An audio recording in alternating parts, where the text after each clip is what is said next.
Hey everyone, Cadian Sergeant Steele here, and today I want to talk to you about my recommended 1,000-point starter list for the Astra Militarum.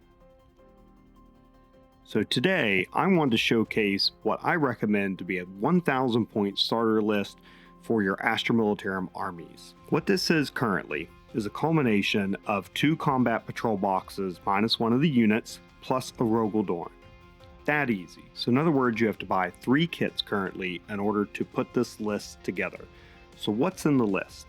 So what we have in my recommended starter 1,000 point Astra Militarum list is, in terms of characters, 2 Cadian Command Squads, 2 Cadian Castellans, and here I'm using the special edition Cadian Sergeant or Colonel, because he was just cool in Rule of Cool. And with these, I recommend the loadouts of the banner, plus the medic, plus your sergeant. You could put a special weapon on them if you wanted to. Mine's chainsword, because I think chainswords are cool. Any loadout on your commander, and your master voxcaster. With the Castellans, I think any loadout is also cool.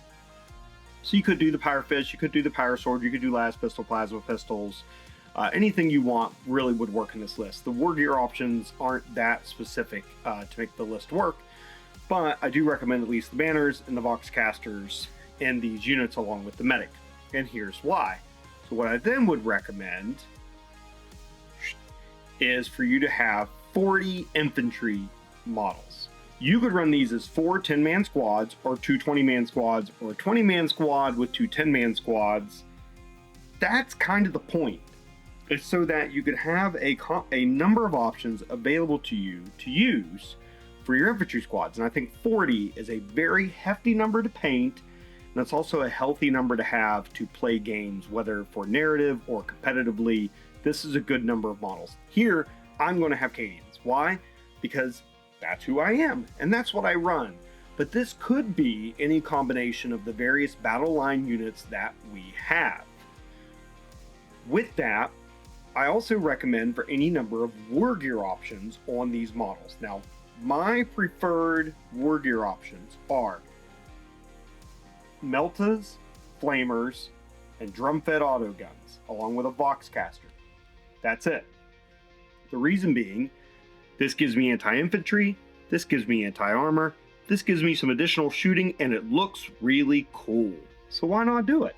So I run that in all 4 of these 10-man options, and I usually run them combined as 2 20-man blobs. So that's why I love having these on movement trays, by the way. It makes it very easy for me to deploy them in the game. Check out the link below if you would like some of these clear acrylic movement trays yourself. But with that, I usually run them in 20-man units. Why? Because then I attach the Cadian Command Squad to them and the Cadian Castellan. This is going to give me a 6-up Feel No Pain.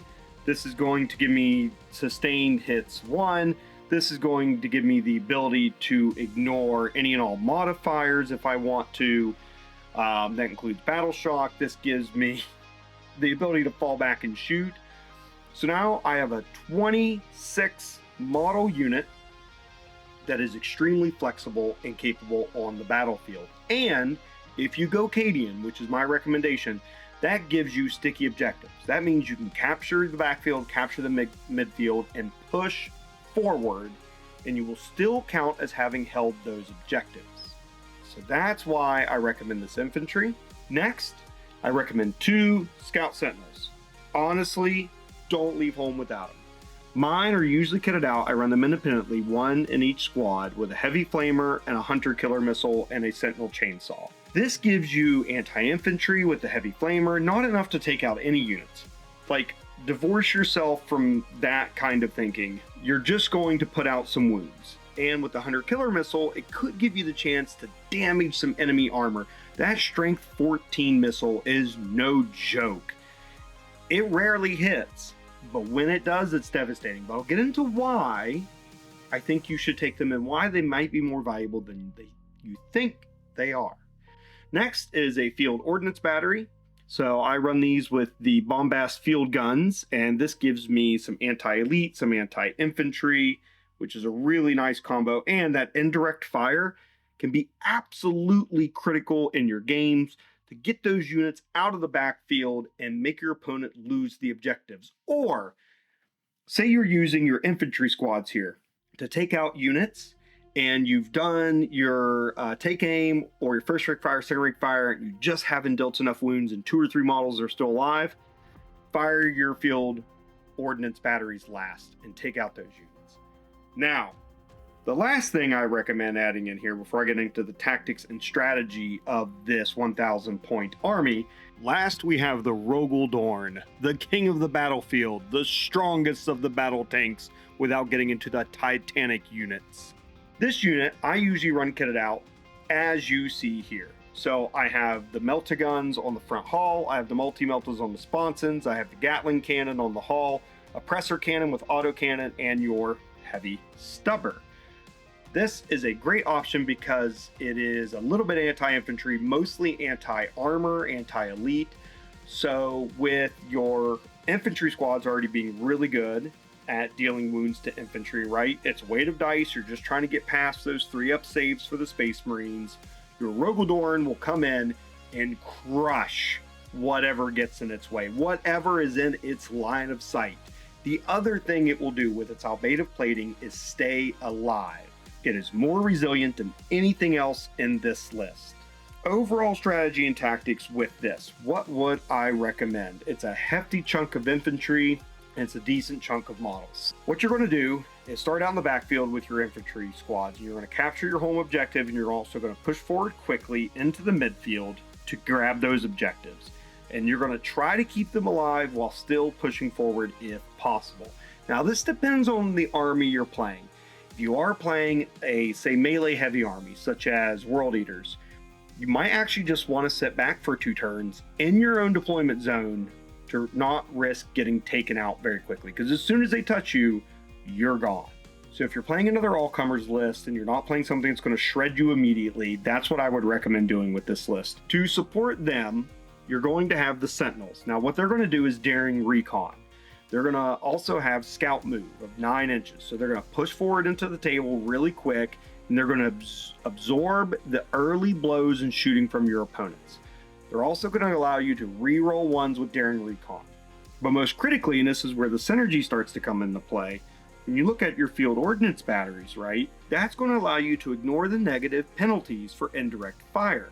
So that means with an order, so if you issue an order, which you have 24-inch range, so it doesn't matter if you're leaving your deployment zone a little bit, 24-inch range with the Master Vox caster, you can issue an order back to your field ordnance battery. That, because their unit ability will grant them sustained hits 1, and with daring recon, to be able to ignore the -1 penalty for indirect. So that's going to give you the ability to really hit some units and take them down with your shots. Now, the 2d6 shots with the bombast field guns is a little bit erratic, but I think most of the time it works out well, and you're going to average those 7 to 8 shots, and it'll be okay in the end, and you will deal out some damage.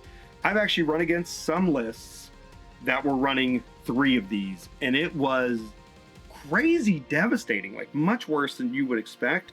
I had them nearly kill my Rogal Dorn and nearly kill my Crassus Armored Transport with just bombast field guns, which felt wild. But that is what those can do, and you just leave these in your backfield hidden. You do not want them to ever be seen. Leave them hidden. They have heavy. They're going to get the benefit of not moving. So if you could even put them on your objective and in cover, out of line of sight, you want to do that. Now lastly is the Rogal Dorn. So with this one, what I typically do is I push it forward strategically, steady, into positions where it won't get charged. And the reason I do not want it charged, although it can shoot its way out of combat, is because you don't want to suffer that -1 penalty to hit. This thing is here to shoot. It's here to shoot, and taking a whole pip off the die for you to hit is not good. You can deal with it, but what's probably going to happen is you're just going to get tied up in a melee combat for multiple turns of the game while you shoot out of combat and obliterate other things instead. So what you want to do is screen it out with your Scout Sentinels and your infantry. Have it move up and strategically take out the key targets. What I typically take out is any of the targets that actually harm my infantry squads. If I take out the anti-infantry from my opponent's lists with the Rogal Dorn, or the, say, the field ordnance batteries, That's going to allow me to keep my big bricks of units alive, along with their 6 of Feel No Pain, and potentially take cover as an order and keep them in the game if that's what I need them to do. This is very resilient for guard, but that means it is still very killable against the right armies, and you have to be aware of that.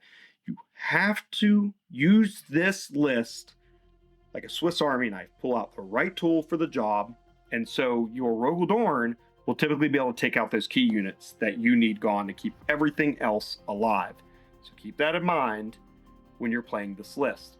This will also stay alive for a lot longer than you would think and is very resilient. When you're running this list, the one stratagem that you want to keep in mind is reinforcements. It's 2 command points, and with that, you can resurrect your infantry squads or your sentinels. Now, that's if you build either version of this list, whether it's armored sentinels or scout sentinels, or 10-man units or 20-man units, which makes it even more efficient to use to do reinforcements. And what that does is when a unit is destroyed, immediately you spend the 2 CP and you put a duplicate of that unit into strategic reserves.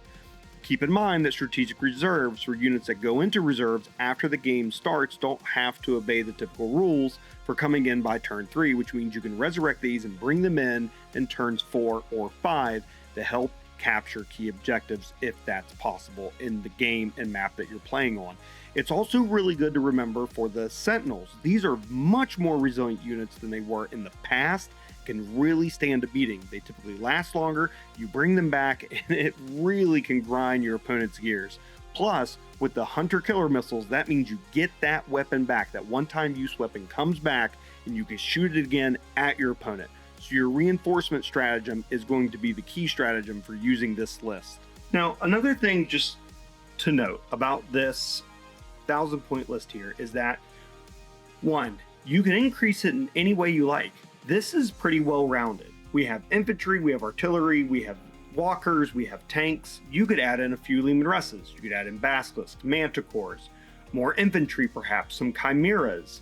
Maybe you want to go crazy and get a Crassus armored transport and also throw in 3 Ogrins or Bullgrins too. There's lots of different ways to fill this out to a full 2,000 points, which is what's great about this being a great start. You have a little bit of everything. The other thing that you can do is just with these models here is you could look at running your Cadians as something else. You could grab a heavy weapons team box and maybe run them as an infantry squad. Or you could pretend that they're Krieg. They come with the same weapon options, and you could take some of the medics from your command squad kit to kind of sprinkle into your infantry squads. Maybe even pick up a few of them on eBay to help flesh that out. Or proxy them by kit bashing a few extra little pieces onto your models. There's really a lot of flexibility here, both for how you run it, what you say the units are, and then how you build out the list going forward. So that's why I recommend this as a good starting point.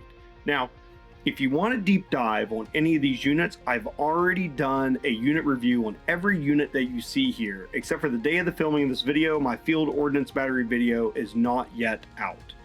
But you can check out the Scout and Armored Sentinels, you could check out the Rogal Dorn, the Cadian Shock Troops, the Command Squads, the Castellans, and even a few others are already available on my YouTube channel here to get more in-depth tactics and strategy on how I use each of these units. So that's all I have for today. I hope you've enjoyed this video, and I hope that you also find this list useful and interesting as a starting point. It is a lot of models to paint, but that's part of collecting guard. Infantry is key to being a guard player, and that's what you're going to kind of have to get through. So start small, work on it a little bit, and maybe supplement your games with your vehicles in the meantime, because those paint up a lot quicker than your infantry do typically. Or if you're using contrast paints, then you can put this together real quick, get these on a battlefield, and get going. That's all I have. Hope you've enjoyed the video. I hope you like the list.